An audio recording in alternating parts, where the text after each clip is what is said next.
bom dia, bom dia. Bom dia para vocês. Estamos aqui mais um dia com a leitura de Tiago Brunet, Descubra Seu Destino. Bora lá, bora de leitura. Ontem finalizamos mais um capítulo e hoje nós começamos aqui com mais um Recomeçar é Inevitável. E a gente vai aqui de leitura. Bora lá? O que é o fim para alguns pode ser o início de algo novo para outros. Depois de ler os primeiros capítulos deste livro, você pode estar com vontade de dizer: Tiago, eu entendi como posso alinhar meu destino com o plano divino, mas agora me parece tarde demais, sabe? Eu deveria ter lido isso anos atrás. Calma, pois se acha mesmo que tudo está perdido, este capítulo é para você. Eu sei o que é recomeçar. Desde criança, por influência da vida dentro de uma igreja cristã, eu sonhei em ser músico. No meu tempo, para ter uma função na igreja, e isso era o desejo de todos, os meninos pareciam ter apenas dois destinos, o grupo de música ou de teatro. Lá em casa éramos 3 irmãos e todos escolheram a música. Comecei a aprender contrabaixo, Daniel teclado e Marcos violão. O Daniel, meu irmão do meio, logo desistiu das aulas de teclado. Eu e Marcos seguimos em frente. Quando você se apaixona por um caminho, começa a cultuá-lo. Eu, por exemplo, passei a buscar informações mais sobre os baixistas profissionais, tornei-me leitor voraz das revistas que falavam do mundo da música. Queria saber como eles tocavam, qual a diferença entre seus estilos. Levei a sério e até estudei na escola de música Vila Lobos, no Rio, berço de grandes músicos brasileiros. Na adolescência, além de tocar no grupo de música da igreja, eu fiz parte de uma banda que gravou até CD. Algo mais do que natural para quem tinha o meu objetivo. Enquanto meus colegas da rua jogavam bola aos sábados, eu ensaiava no terraço de casa com meus amigos da banda. Não era brincadeira, eu me via como um futuro músico profissional e inclusive desenvolvi talentos em outros instrumentos. Passei toda a minha adolescência sonhando com esse destino musical. Aprendi a tocar a bateria, o violão. Só um instantinho. Aprendi a tocar bateria, violão, teclado. Com a minha banda, cheguei a tocar em outros estados do país e o projeto de ser músico parecia se tornar real a cada dia.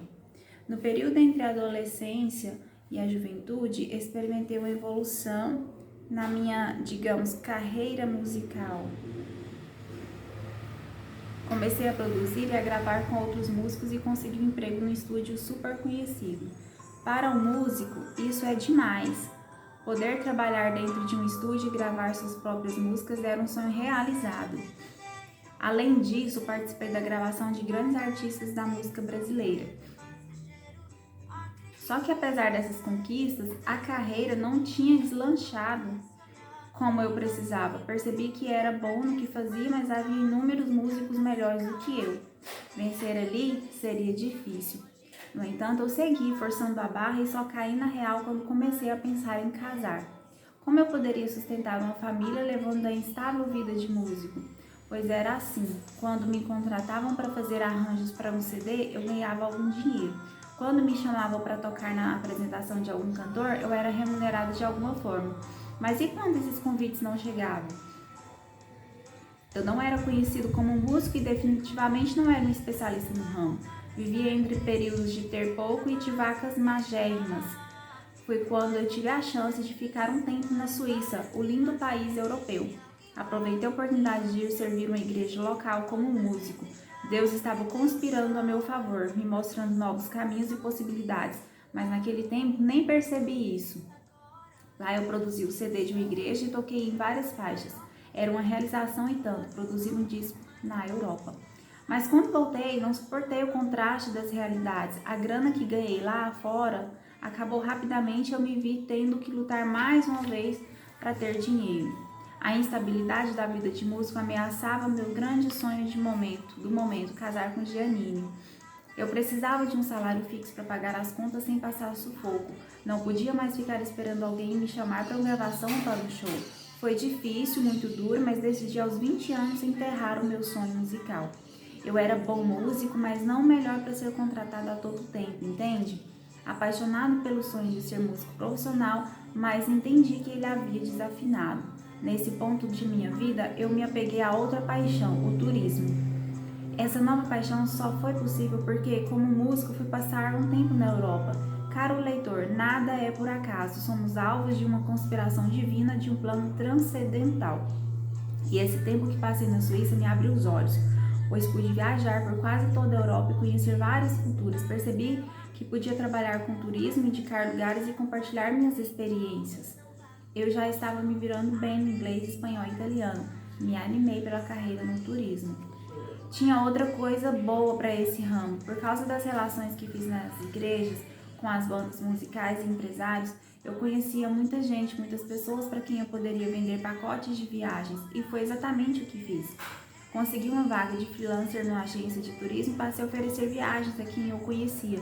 Mudar de ramo foi complicado. Os dois caminhos têm natureza completamente diferentes.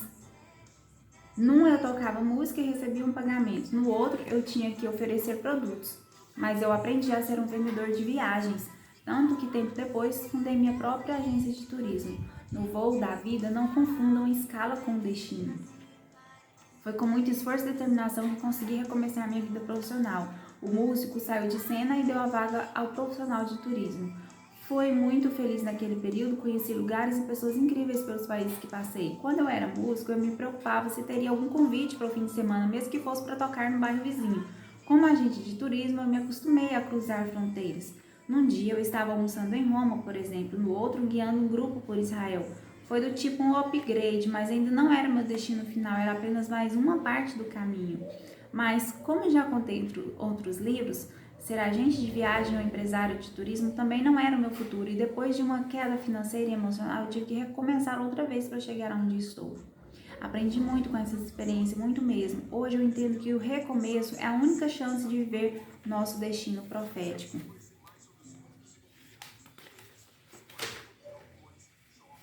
Recomeçar não é fácil. Peraí. Nosso destino. Recomeçar não é fácil, mas é prazeroso. Vamos lá. É sabido que uma das atividades que dão muito prazer ao ser humano é recomeçar um novo projeto. Sonhar com a realização de algo faz bem a todo mundo. Nessa lista imaginária, podemos colocar aqueles momentos em que estamos dispostos a juntar dinheiro e planejar a viagem dos sonhos, fazer um curso novo que abrirá portas profissionais melhores, entrar em um novo emprego que tenha ambiente saudável, bom salário, iniciar um próprio negócio. Todas essas coisas estimulam e excitam a nossa vida interior, fazem-nos ver o mundo com alegria, com esperança, com otimismo. O entusiasmo toma conta do nosso dia a dia. A vida, no entanto, não é feita apenas de começo. Os meios são complicados, os finais às vezes são terríveis. Não vivemos começando o projeto todos os dias ou realizando sonhos o tempo todo.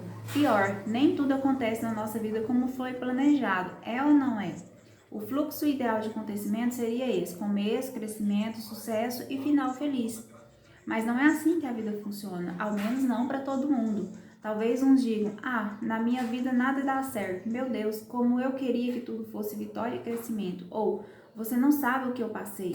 É possível que você esteja refletindo nisso agora, pensando e tendo amargas recordações de tempos em que os planos que você começou e não saíram do jeito que era esperado, não funcionaram como planejado. Alguns faliram, acabaram com seu casamento, foram humilhados, envergonhados e entraram em situação de dificuldade emocional ou financeira, talvez até com sérias privações no dia a dia. Isto é, acredite, relativamente comum em cenários socioeconômicos como o nosso. Mas a boa notícia é que seu passado não determina o seu futuro. A decisão de recomeçar, mesmo diante do que parece impossível, pode ser a melhor opção para garantir o seu futuro. O que você plantar neste recomeço provocará a sua colheita mais à frente. Isso, vamos repetir. Bora lá? A decisão de recomeçar, mesmo diante do que parece impossível, pode ser a melhor opção para garantir o seu futuro. O que você plantar neste recomeço provocará a sua colheita mais à frente. O passado está em sua mente, mas o futuro está em suas mãos. Solte as sementes. Frustração é o resultado das expectativas não atendidas. Recentemente, o governo federal brasileiro anunciou a retomada de tão esperada transposição das águas do Rio São Francisco no Nordeste, que hoje consiste em criar canais pelo território de 4 estados nordestinos, região brasileira assolada pela seca. Assim, as águas do Velho Chico, como o rio é chamado, chegariam a cidades e vilarejos carentes desse tão precioso líquido. A ideia do projeto surgiu ainda na época do Império, mas só no início dos anos 1980 que começou a ganhar força. O anúncio do governo fez um grupo de empreendedores se mobilizar e criar uma economia promissora em regiões onde as obras estavam começando. Foram abertas lojas e serviços implantados. O aquecimento da economia local levou alegria e esperança ao povo, claro. A tendência era que o crescimento da expectativa acompanhasse o avanço das obras. Muitos desses pequenos comerciantes e microempresários entraram no banco, tomaram empréstimo no microcrédito e também empréstimos de maior montante. Todo o cenário montado para a prosperidade, para o crescimento. Era só esperar pelo crescimento. Só que as obras não andaram em algumas dessas regiões. Houve troca de governo, troca de gestores e tudo isso atrasou ainda mais. Algumas cidades e vilarejos conseguiram a tão sonhada glória trazida pelas águas do Rio São Francisco, como a região de Campina Grande, na Paraíba. Mas outras simplesmente não viram nenhuma gota sequer. Aquelas pessoas animadas e vibrantes ficaram sem esperança. Quase todas endividadas com o banco e outros credores. Era preciso levantar a cabeça e recomeçar. Há muitas histórias conhecidas que apresentam uma narrativa sobre a vida de pessoas que estavam numa situação bastante confortável e segura, mas de repente tudo veio abaixo e foi preciso encontrar forças em meio aos escombros, pois a vida não para quando nossos planos e sonhos são frustrados. Sempre é preciso recomeçar, seu destino depende de recomeços. Como falamos anteriormente, José é um exemplo de destino alcançado. Ele se tornou um príncipe de sua época, chegou ao topo do maior império do mundo. Durante a sua infância e juventude, comeu do bom e do melhor. Ainda assim, teve que aprender a lidar com a necessidade de um recomeço. Só que José acreditou que, além de sua integridade e sua vontade de vencer, ele não estava só, havia algo maior com ele. Por ter sonhado o que sonhou, José realmente estava convicto que a força divina tinha um destino desenhado para ele. Então, em vez de desistir, José recomeçou. E você, vai ficar do lado dos desistentes ou dos que recomeçam? Você vai parar ou continuar? O trabalho é o mesmo, escolha seu lado. O recomeço é uma especialidade divina. E aí finalizamos então mais uma parte e a gente vem amanhã com mais um subtítulo. E vamos caminhando para o nosso final da leitura do livro Descubra Seu Destino. E amanhã a gente volta por aqui.